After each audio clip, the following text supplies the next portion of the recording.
नमस्कार सर्वांना. मी मयुरी स्वागत करते तुमचं माझ्या यूट्यूब चॅनलवर. तर आज महाशिवरात्री असल्यामुळे मी ही सर्व तयारी करून ठेवली होती. इथे एक मुलं सांभाळणं मुश्किल झाले, मला तर 2-2 मुलं सांभाळायला लागतात. त्यात माझ्या छोट्या मुलानं आम्हाला दोघांनाही रात्रभर जागून ठेवलं. कारण त्याला बरं वाटत नव्हतं. मग तो रडत होता म्हणून किचनमध्ये घेऊन आले आणि काम केली आणि कसं तरी त्याला शांत केलं. त्यातच ओवीही आली आणि "आई मला स्प्राईट प्यायचंय." कसलं ऐकतीये ती. त्यानंतर विराजला बरं नसल्यामुळे हॉस्पिटलमध्ये नंबर लावला होता. पटपट आवरलं आणि हॉस्पिटलमध्ये जायला निघाली. खरंच घरातली सर्व कामे बघून मुलांना सांभाळणं किती अवघड असतं ना. त्यात कोणीतरी मोठा माणूसही पाहिजेच त्यांना सांभाळायला. मग मी आईला सकाळीच कॉल केला व तिला बोलावून घेतलं. पण तिला गावावरनं यायला 2-3 तास तरी लागणार होते. तोपर्यंत मी त्याला हॉस्पिटलमधून घेऊन येणार होते आणि घरचीही तयारी चालूच होती. बघा झाली माझी तयारी. मग काय उरलेली सर्व कामे हॉस्पिटलमध्ये जाण्याच्या आधी करून घ्यावं म्हटलं. मग तिकडनं आल्यानंतर फक्त गरम-गरम जेवण बनवील म्हणून मसाला वगैरे काढून ठेवला होता. कारण यायला उशीरही होऊ शकतो म्हटलं आणि लाईट वगैरे गेली असेल मग तर अवघडच. म्हणून शेंगदाणे व मिरची मी वाटून ठेवली होती. त्यानंतर मी करायलाच घेणार होते खिचडी. पण म्हटलं ती थंड खाण्यापेक्षा आल्यावरच खाऊ आणि हे साजूक तूप मी घरी बनवते व ते कढईतही टाकलं आणि तयारी चालू केली. तेवढ्यात हे बोलले, की "आपण आल्यानंतरच खिचडी बनव आणि मगच खाऊ." मग त्यामुळे मी बटाटे वगैरे सोलून घेतली आणि त्यातच ओवी आली आणि मला हे गुलाबाचं फूल देऊ लागली.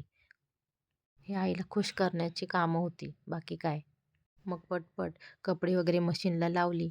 म्हटलं हॉस्पिटलमधून येईपर्यंत तेही काम होऊन जाईल. मग आल्यानंतर फक्त कपडे सुकवायचे राहतील. म्हणून पटपट होता येईल तेवढी कामं तर मी करूनच घेतली.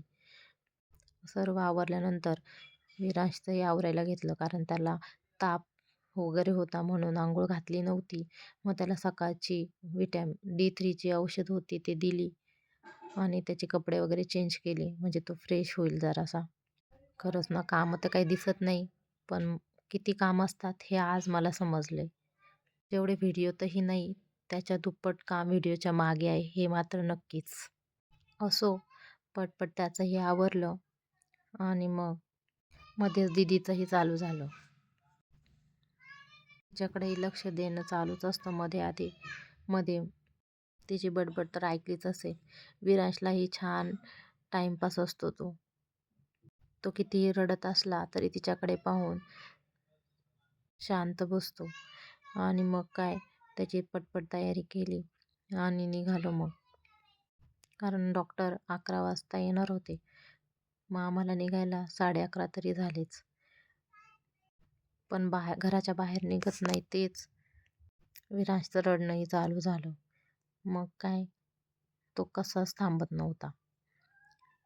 कसं तरी शांत करण्याचा प्रयत्न मी करत होते, पण त्याचं रडणंही चालूच होतं. मग पटपट गाडी काढली आणि निघालो. तर गाडीत बसल्या-बसल्याच साहेब शांत. पण ही शांतता काही जास्त काळ नव्हतीच. कारण थोडा वेळ झाला, तेच तो इतका रडायला लागला की कसाच शांत होईना. मलाही समजेना की त्याला काय झालंय. हॉस्पिटलमध्ये गेल्यानंतरही त्याचं रडणं चालूच होतं. त्यात हॉस्पिटलमध्येही बरीच गर्दी होती आणि यांच्याकडेही तो राहत नव्हता. मग कसा तरी त्याला शांत केलं आणि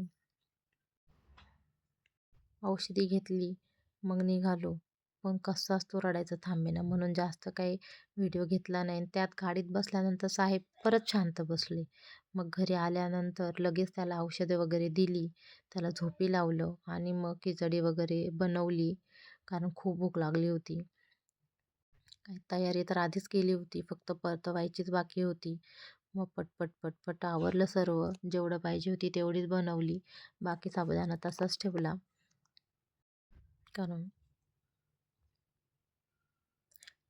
सोबतच आमटीचाही बेत ठरला. मग काय त्यालाही टाईम जास्त लागत नाही. मग फास्टमध्ये शेंगदाणे आणि मिरची वाटली आणि तुपामध्ये फोडणी दिली. बस तयार झाले. पण फास्टमध्ये जेवण केलं. त्यात विरांशही उठला. मग त्याला वाफ देण्याचं एक टास्कच चालू झालं. तो कसा तरी थोडा वेळ शांत बसला, पण नंतर यांनी नादी लावून थोडीशी वाफ दिली.